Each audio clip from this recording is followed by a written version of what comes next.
Bureau of Indian Standard is a very interesting organization. It has standardized our industrial processes, products, and helped in maintaining the quality.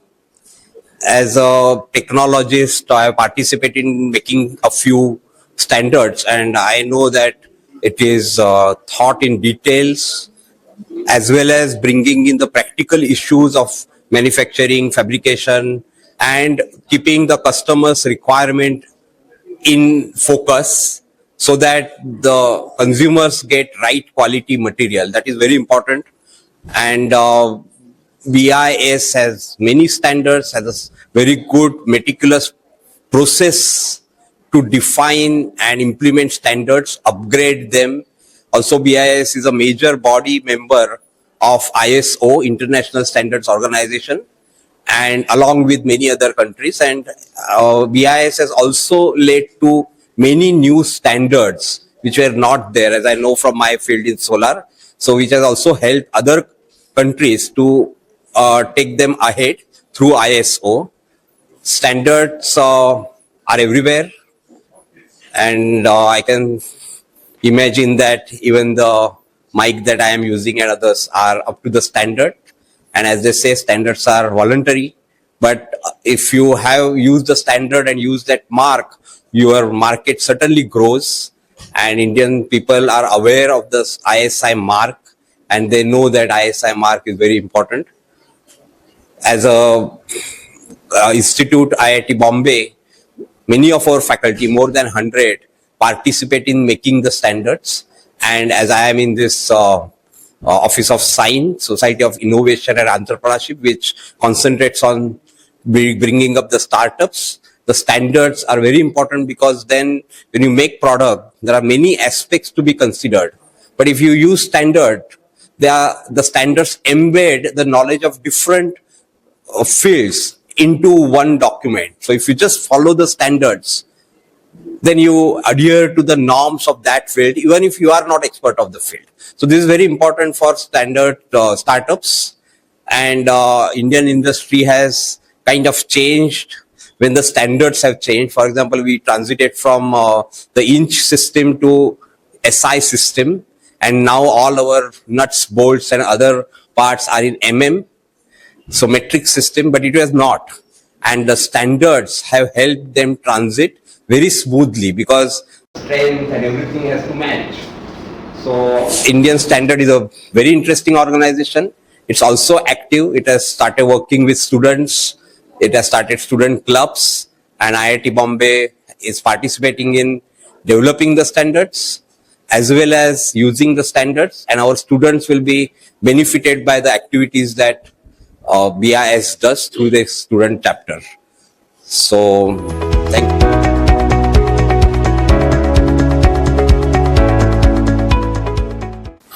Yeah, SIGN is very quite happy to kind of collaborate with the Bureau of Indian Standard to hold this BIS startup meet here today in SIGN, IIT Bombay.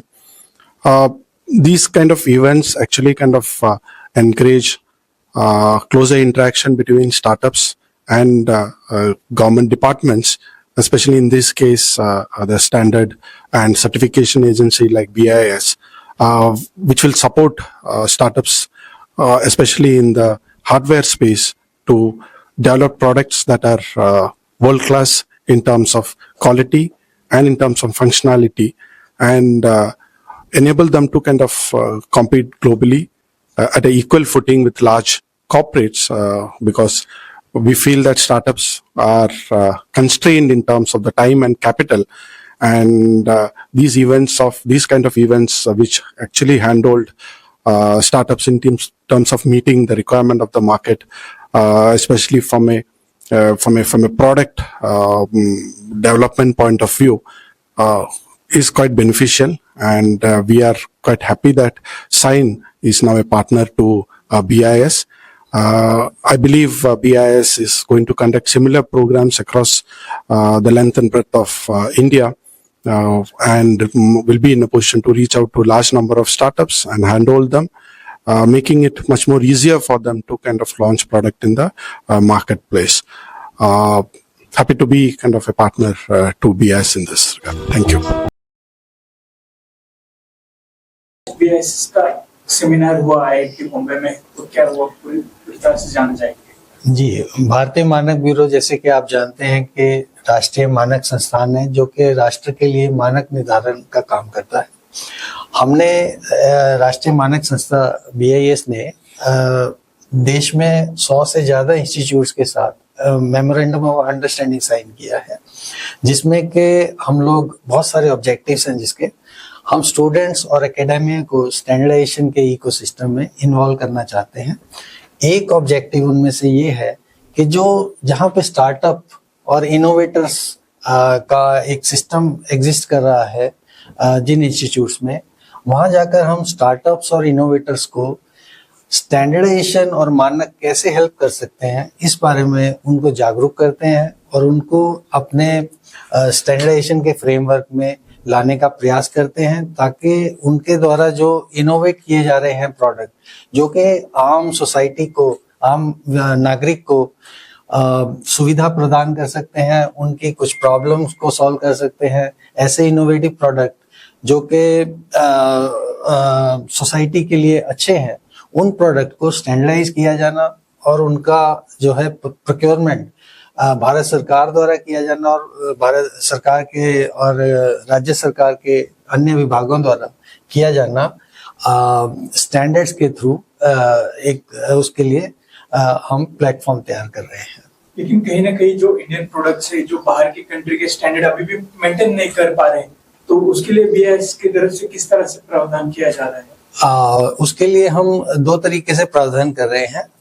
जहां जहां standard आता चला जा रहा है, हम कोशिश कर रहे हैं उनको अनिवार्य प्रमाणन की एम्बिट में लाया जाए, ताकि कोई भी प्रोडक्ट जो अनिवार्य प्रमाणन की कैटेगरी में आएगा या क्वालिटी कंट्रोल ऑर्डर के माध्यम से, वो प्रोडक्ट मिनिमम क्वालिटी के बेंचमार्क यानी कि स्टैंडर्ड्स को मीट करेगा, तभी वो मार्केट में बनाया जा सकता है, बेचा जा सकता है या स्टोर किया जा सकता है। यदि वो उत्पाद उपभोक्ता के लिए सुरक्षित नहीं है या किसी तरीके से एनवायरनमेंट को नुकसान पहुंचा रहा है, किसी की हेल्थ को नुकसान पहुंचा रहा है, तो वो प्रोडक्ट की क्वालिटी उपभोक्ता के लिए ठीक नहीं है। उस प्रोडक्ट को हम मैन्युफैक्चर करना अलाउ नहीं करते हैं। गवर्नमेंट की तरफ से कुछ स्ट्रिक्ट गाइडलाइंस या रूल रेगुलेशन कुछ नए बनाए जा रहे हैं इसको लेकर? जी, इसके लिए हम क्वालिटी कंट्रोल ऑर्डर का, जैसे मैंने बताया कि हमारे देश में जो सब स्टैंडर्ड प्रोडक्ट्स बाहर के कंट्री द्वारा डंप किए जाते हैं, इंपोर्टेड प्रोडक्ट्स, उन पे रोक लगाने के लिए ये क्वालिटी कंट्रोल ऑर्डर लाए जा रहे हैं भारत सरकार द्वारा, जिसमें कि जो चीप क्वालिटी के प्रोडक्ट्स हैं वो हमारे कंट्री में एंटर ही ना कर पाए, और अगर मिनिमम गुणवत्ता या मिनिमम क्वालिटी के बेंचमार्क्स को वो मीट नहीं करते हैं, तो उन प्रोडक्ट्स का भारत में आने को एक टेक्निकल बैरियर लगाकर उसको रोक दिया जाता है। लेकिन यही प्रक्रिया, यही स्टैंडर्ड का, क्वालिटी के स्टैंडर्ड हमारे अपने डोमेस्टिक मैन्युफैक्चरर्स पर भी लागू करना जरूरी है, जो कि WTO की गाइडलाइंस है। उसके हिसाब से न केवल ये विदेशी सब स्टैंडर्ड प्रोडक्ट्स की इंपोर्ट को रोकता है, बल्कि हमारे अपने डोमेस्टिक जो प्रोडक्ट बन रहे हैं उनकी क्वालिटी का भी स्तर ऊंचा करता है, ताकि आम उपभोक्ता को हल्की क्वालिटी और निम्न क्वालिटी के प्रोडक्ट से बचाया जा सके। जो मैन्युफैक्चरिंग है उनको कुछ ट्रेनिंग दिया जाएगा BIS की तरफ से, या फिर कुछ उनको बताया जाएगा, ऐसा कुछ? BIS का पूरा एक डेडिकेटेड ट्रेनिंग इंस्टीट्यूट नोएडा में है। उसके द्वारा पूरे वर्ष भर में अलग अलग इंडस्ट्री के लिए, अलग अलग स्टेक होल्डर्स के लिए विभिन्न ड्यूरेशन के programmes, training programmes, capacity building programmes किए जाते हैं। इसके अलावा हमारे ब्रांचेस द्वारा कैप्सूल कोर्सेज किए जाते हैं, ताकि MSME खासकर छोटे उद्योगों को कि उनके जो टेस्टिंग के और क्वालिटी कंट्रोल के कर्मचारी हैं, जो क्वालिटी कंट्रोल इंचार्ज जिनको हम बोलते हैं, जो कि गुणवत्ता के लिए जिम्मेदार होते हैं, उन लोगों की ट्रेनिंग हमारे ब्रांचेस द्वारा की जाती है। मैं अपने कुलीग पिनाकी जी से अनुरोध करूंगा कि इस पे थोड़ा और प्रकाश डालेंगे।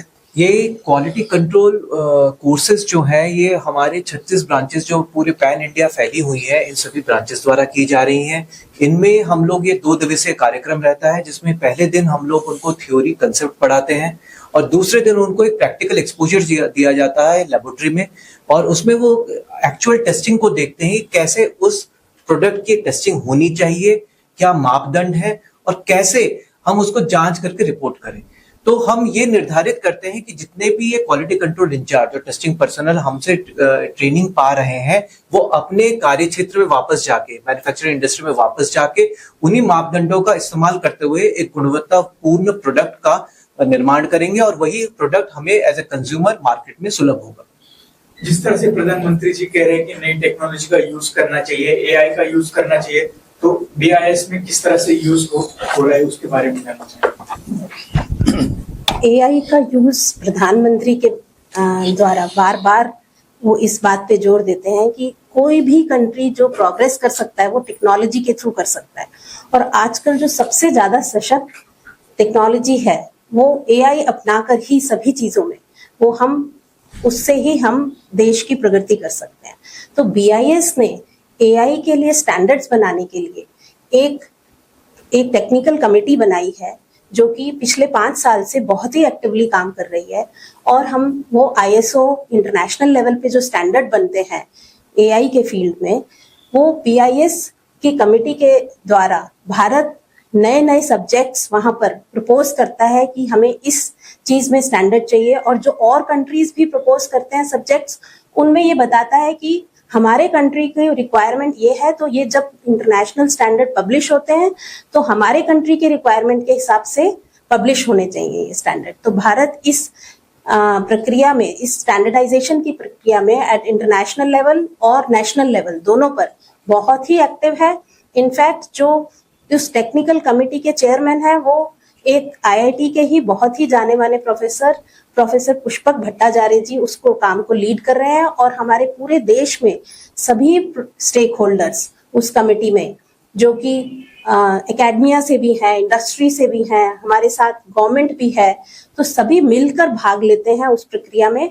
और अभी तक भारत ने कोई भी ऐसी मीटिंग नहीं है जो मिस की है इंटरनेशनल स्टैंडर्डाइजेशन लेवल पर और बहुत सारे स्टैंडर्ड्स प्रपोज किए हैं जो कि अब इंटरनेशनल मानक के रूप में प्रकाशित हो चुके हैं और पूरा वर्ल्ड उन स्टैंडर्ड्स को अडॉप्ट कर रहा है जो कि लीड किए गए हैं भारतीय एक्सपर्ट्स के द्वारा।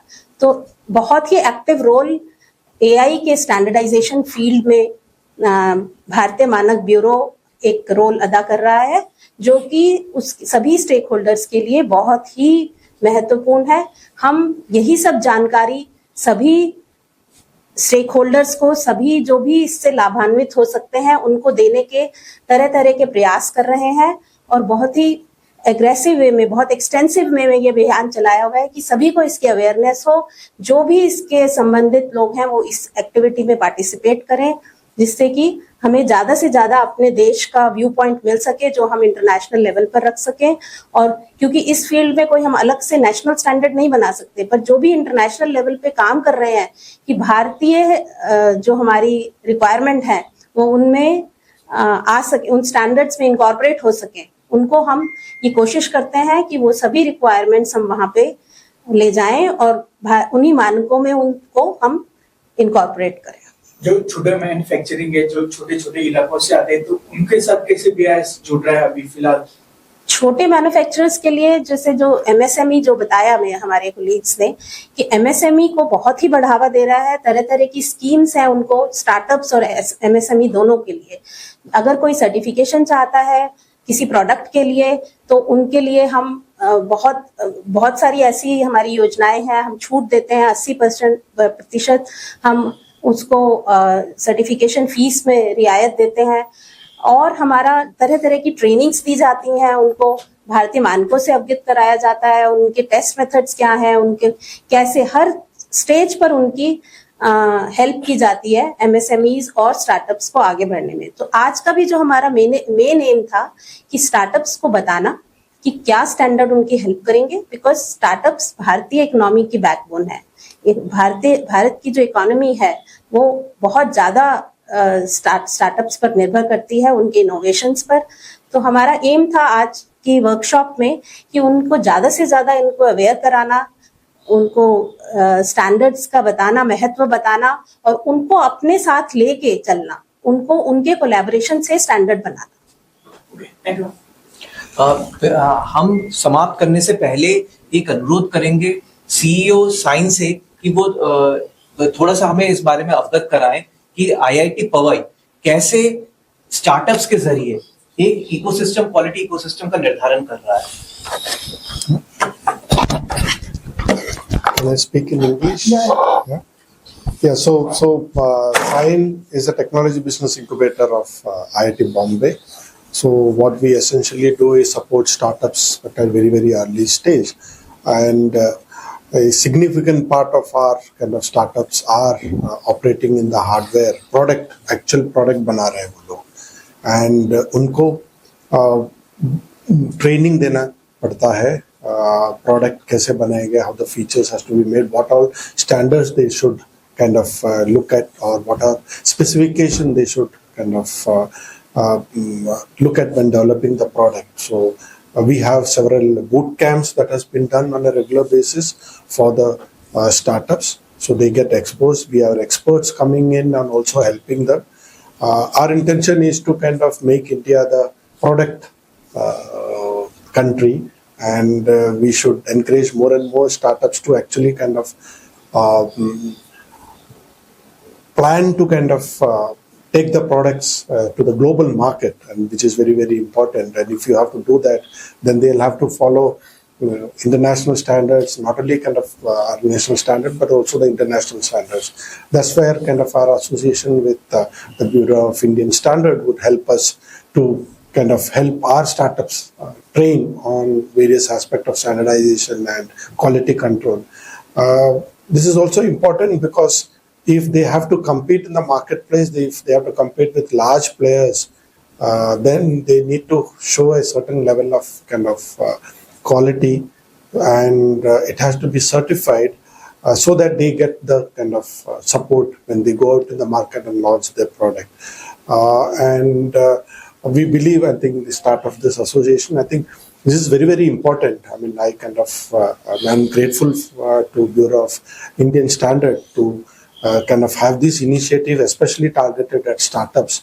And when you are able to kind of train them at a very, very early stage, like our startups are in the product development stage or in the kind of, even in the proof of concept stage. So if we can kind of bring those aspects into the picture early on, I think they will be able to succeed.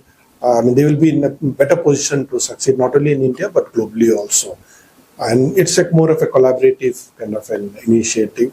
And I look forward to kind of taking this relationship forward.